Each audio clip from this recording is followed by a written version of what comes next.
Vous avez parlé de l'agence du médicament. Qu'en est-il des avancements de ce projet? Alors, l'agence de médicaments fait partie intégrante aussi, bien sûr, de la gouvernance qui existe dans le système, dans la loi cadre 0622.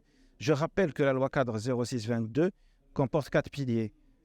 Un pilier qui est inhérent essentiellement à la gouvernance et dans lequel il y a d'abord une gouvernance en rapport avec l'instauration d'une haute autorité. Et pourquoi la haute autorité? C'est pour que l'action de l'État se perdure dans le temps, essayer d'assurer quand même une feuille de route. Donc l'action de l'État doit durer longtemps. Elle ne doit pas être soumise aux influences des changements politiques. Deuxièmement, il y a une gouvernance régionale. On a instauré un groupement sanitaire territorial. Ce sont des établissements autonomes qui décideront eux-mêmes de la politique de santé au niveau régional. Et comme vous savez, le Maroc, il est réparti en 12 régions et chaque région a son contexte particulier, géographique, culturel, populationnel.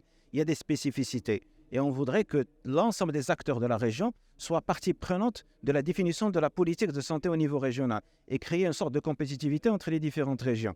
Et troisièmement, il y a quand même des instances qui sont transversales de régulation, notamment l'agence de médicaments et l'agence de sang.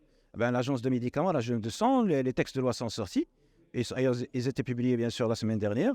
Aujourd'hui, on est sur les décrets d'application pour que ça voit le jour d'ici la fin de l'année. Et ça permettra de travailler d'abord sur la régulation du médicament, sur l'encouragement de la fabrication locale, sur le coût du médicament, le prix du médicament, parce que le prix du médicament, il change, il fluctue.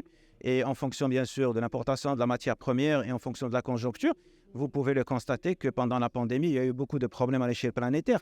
Je citerai pour l'exemple le vaccin.